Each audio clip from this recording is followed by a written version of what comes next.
कभी ना कभी हम सबने ये सवाल सोचा है कि क्या हम अपनी तकलीफें खुद आकर्षित करते हैं। कुछ लोग कहते हैं कि जो भी हमारे साथ होता है वह हमारी सोच का नतीजा होता है। अगर दुख है तो हमने उसे खींचा, अगर दर्द है तो हमने उसे बुलाया। सुनने में यह लाइन आध्यात्मिक लगती है, लेकिन अंदर से यह सवाल बहुत भारी भी है। क्योंकि अगर यह सच हुआ तो इसका मतलब यह हुआ कि किसी को बीमारी हुई तो उसने खुद बुलाया, किसी के साथ हादसा हुआ तो उसने आकर्षित किया, किसी बच्चे के साथ अन्याय हुआ तो वह भी उसी का आकर्षण था। यह सोच इंसान को समझ नहीं देती, उसे दोष में धकेल देती है। इसलिए इस सवाल का जवाब बहुत संवेदनशीलता और ईमानदारी से देना पड़ता है।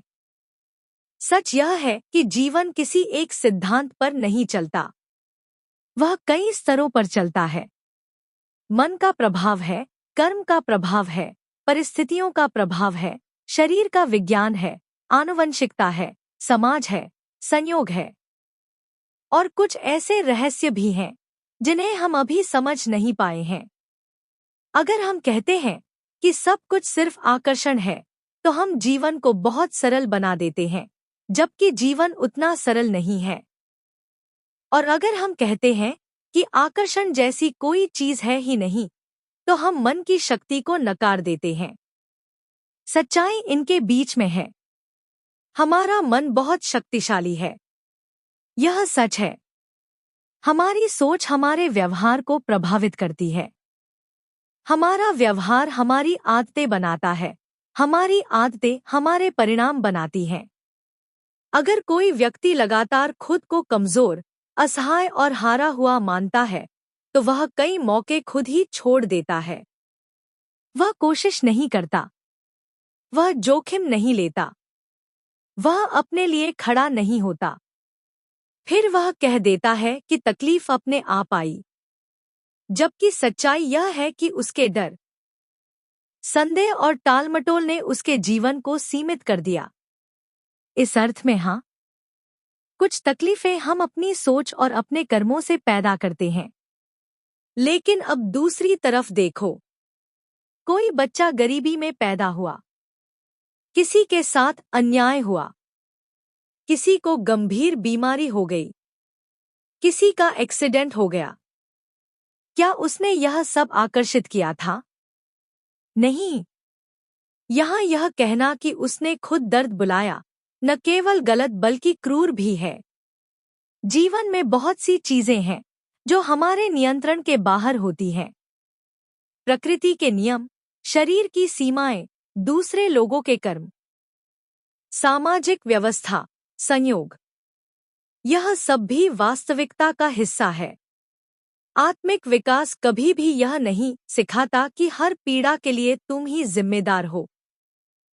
परिपक्व अध्यात्म सिखाता है कि जो तुम्हारे साथ हुआ वह हमेशा तुम्हारे हाथ में नहीं था, लेकिन उसके बाद तुम क्या बनते हो वह तुम्हारे हाथ में है।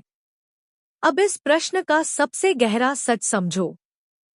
हम हमेशा अपनी तकलीफें आकर्षित नहीं करते, लेकिन हम अक्सर अपनी तकलीफों को पोषण देते हैं।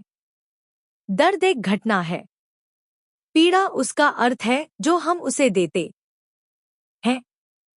किसी ने कुछ कहा, यह घटना थी, तुमने उसे बार बार अपने भीतर दोहराया, उसका अर्थ बनाया कि मैं बेकार हूं, मैं कम हूं।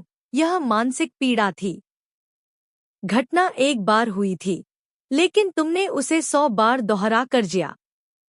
यहाँ पीड़ा आकर्षित नहीं हुई थी, उसे पकड़े रखा गया था। हम कई बार पुरानी चोटों को छोड़ते नहीं, उन्हें अपनी पहचान बना लेते हैं। फिर वही दर्द बार बार लौटता है।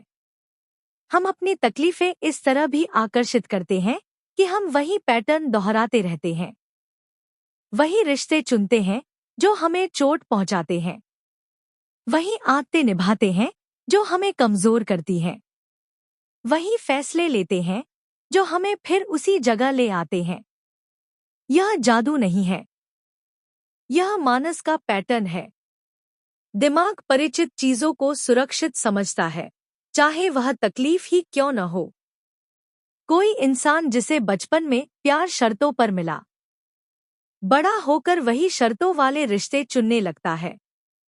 उसे लगता है कि यही सामान्य है। वह दर्द चाहता नहीं, पर परिचित दर्द की ओर खिंच जाता है। यहाँ आकर्षण नहीं, बल्कि अवचेतन का दोहराव काम करता है। हमारी मान्यताएं भी हमारी जिंदगी को गहराई से प्रभावित करती हैं।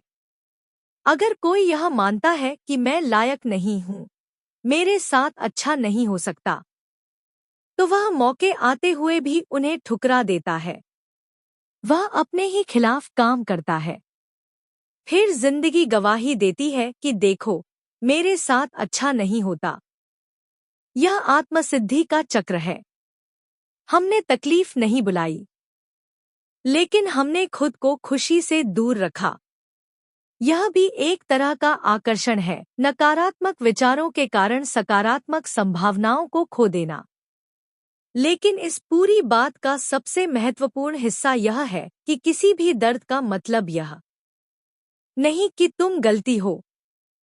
तुम्हारी तकलीफ तुम्हारी सजा नहीं है। हर दुख तुम्हारे सोच की गलती नहीं है। जीवन में कुछ चीजें बस होती हैं, क्योंकि यह जीवन है, और जीवन हमेशा हमारी सुविधा के हिसाब से नहीं चलता।